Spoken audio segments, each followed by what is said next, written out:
So Alberto, I heard that in China, there are a lot of local brands. Local brands are very, very competitive, right? So my question is that can a small foreign brand compete in China? And also, today's, if you look at today's political climate, is there any anti-foreign brand sentiment in China? And is there any big lessons that you can tell us for foreign brands to learn from?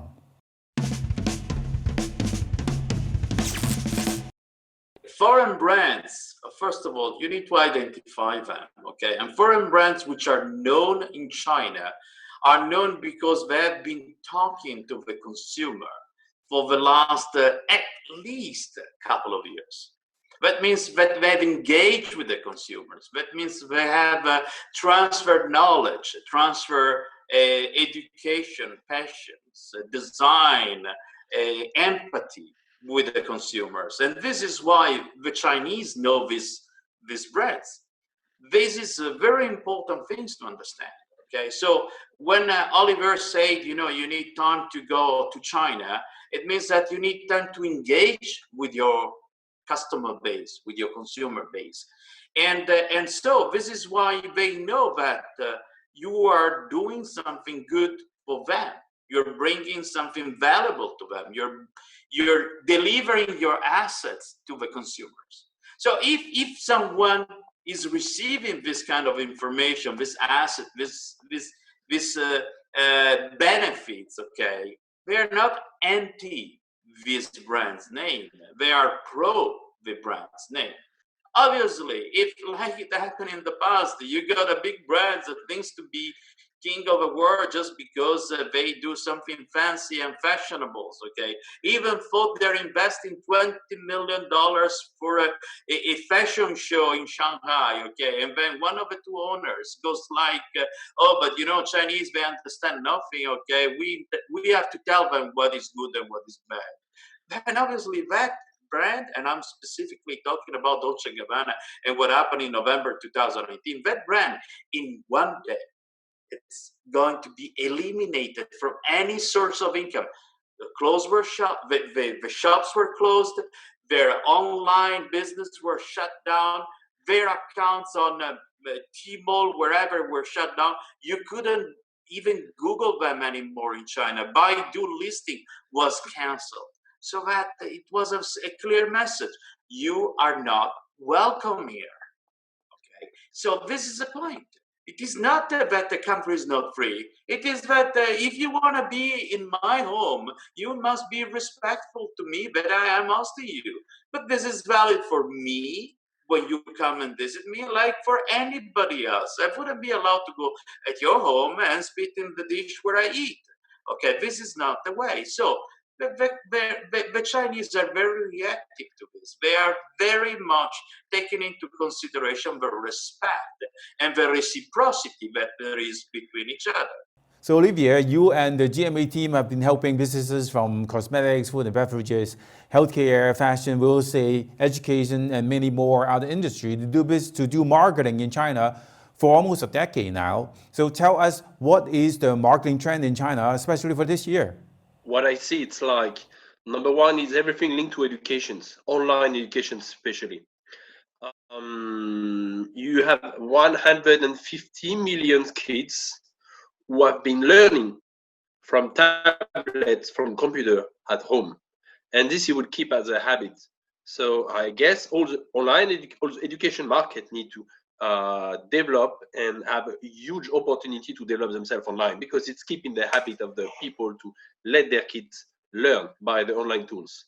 The online education, for me, get maybe 5 years in 2 months, because the time that all this like big education company move from 10 million users to 50 million in just 2 months.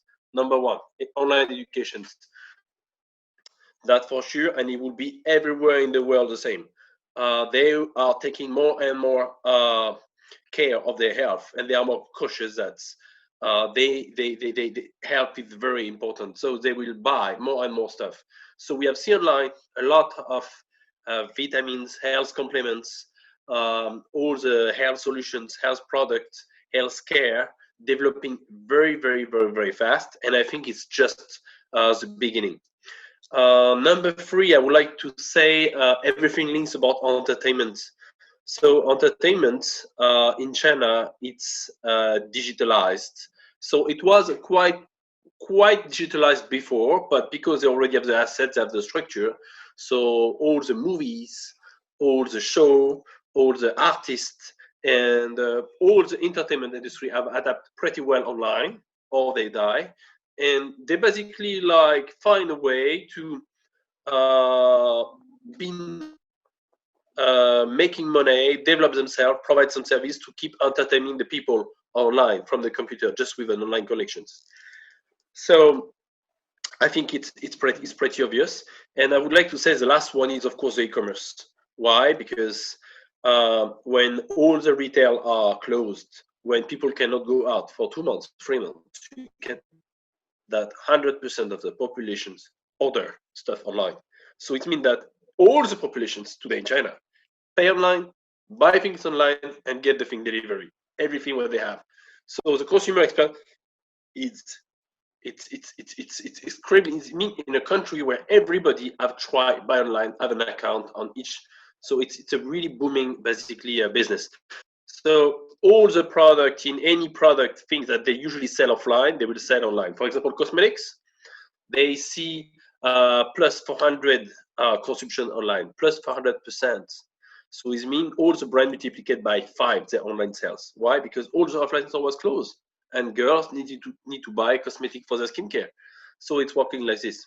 Yeah, it looks like that, especially most of the opportunities are going to be online. So businesses are going to really have to adapt to the online model, right? So which industry do you think is going to do good, or which industry you think is not going to do good in 2020? So give us your thought, leave a comment here, and we'd love to hear from you.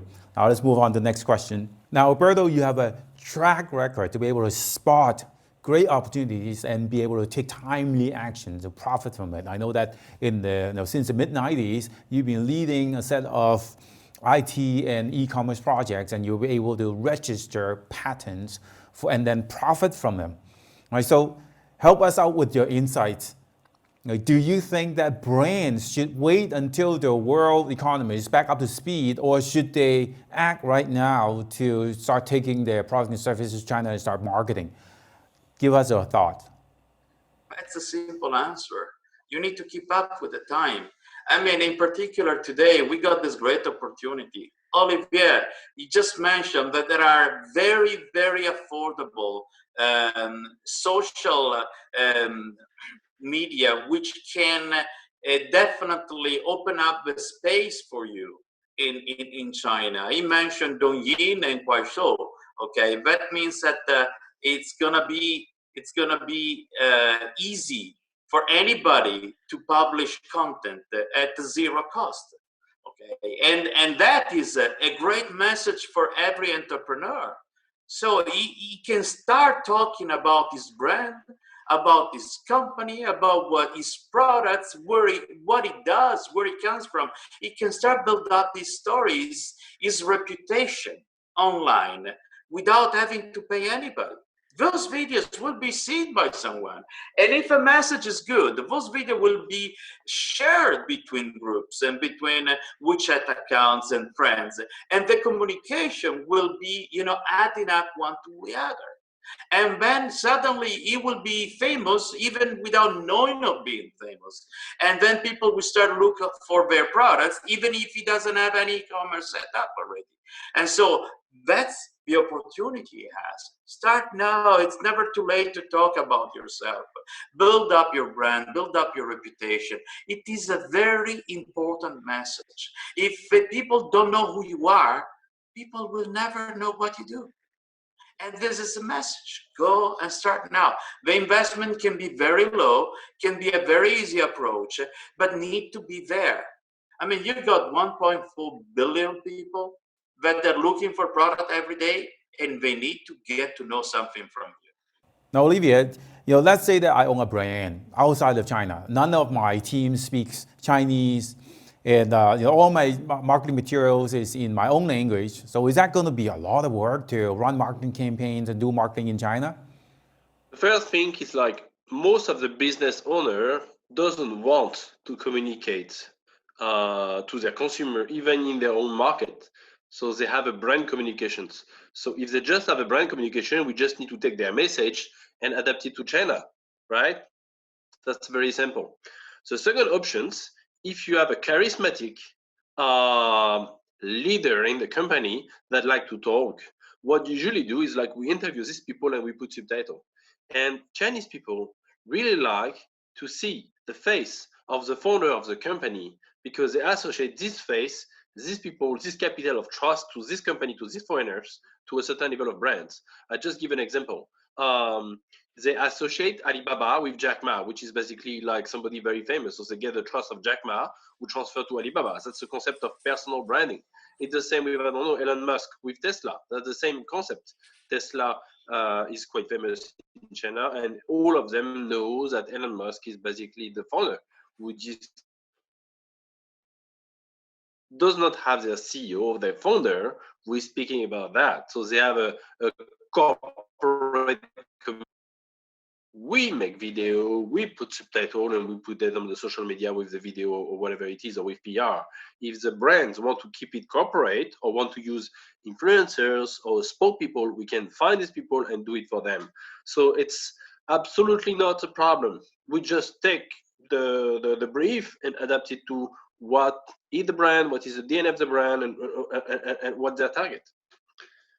Alberto, in this kind of political climate, when you can see that the anti-China rhetoric is just everywhere, right? So some companies might worry that marketing their product and services to China may have a negative impact on their brand. So what do you think? How is it that if people talk bad about the country, and if you put your brand in the country, then may be bad for your reputation?